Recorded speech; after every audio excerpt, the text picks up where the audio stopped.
All right, welcome back to the Eastern Front. Continuing the analysis here, making a quick update from my last video because one notable problem I see with the setup we have right now, and it has to do with the North and the Leningrad front.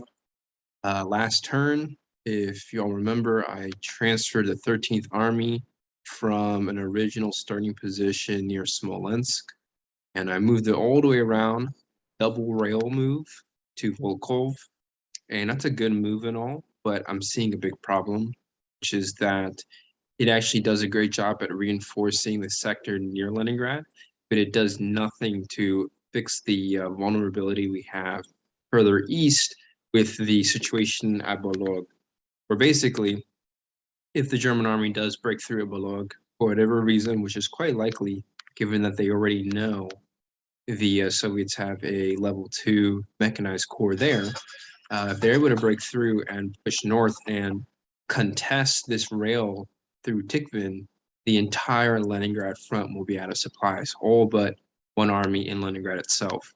And that's completely unacceptable. I don't want to lose the 13th Army or the 23rd Army due to a silly supply rule.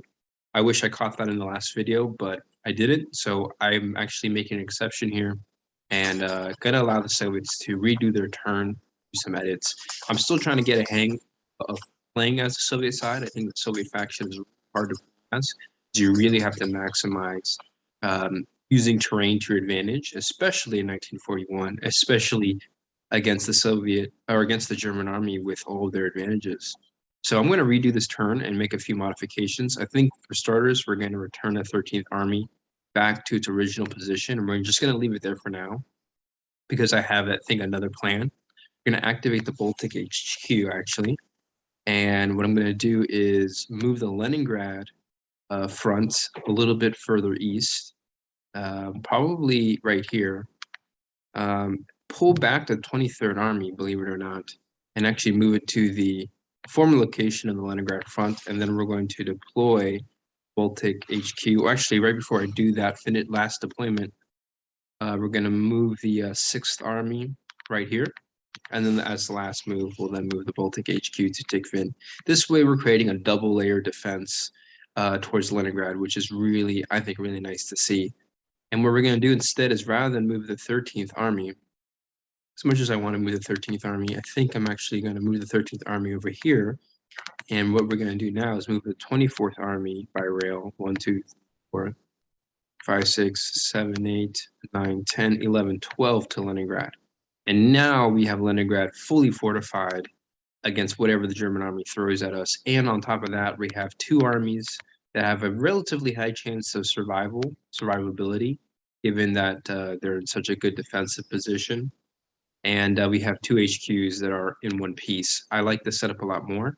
Unfortunately, it does mean we abandon Novgorod, but and it does mean that on the next turn, the German army will be cutting off Soviet supplies. But I think it's a worthy sacrifice, given that Leningrad now can be fully fortified for the rest of the conflict. If the German army wants to take Leningrad, they're going to have to fight for every house and every block of the city because the Soviets mean business for defending it. And maybe as the Soviet army, we can maybe launch some cool ass counterattacks to relieve the siege of Leningrad, like the Soviet army did historically.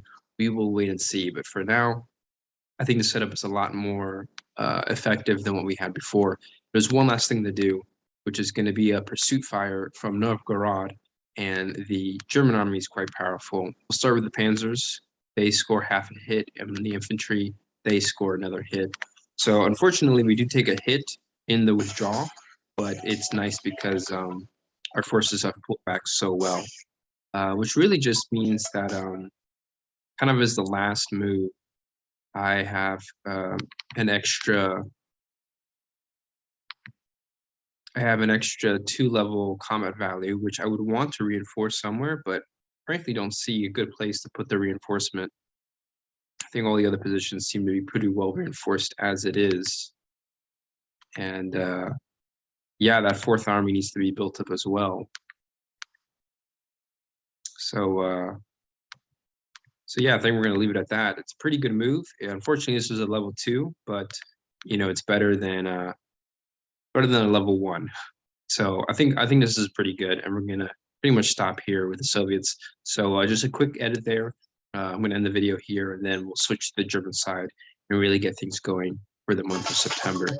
I just want the Soviets to have a very good play this time around, and that was a big mistake on my part. I think I had a pretty good understanding of what the outcome would have been. German army breaks through, and then they just completely decimate the Leningrad front. This setup, we have a much better defense in depth, and although we lose Leningrad, partially, the city has a chance of being liberated at a later stage, and that I do like to see. So, yep, we'll stop here, and then in the next video, we actually get September rolling, which I'm very excited for.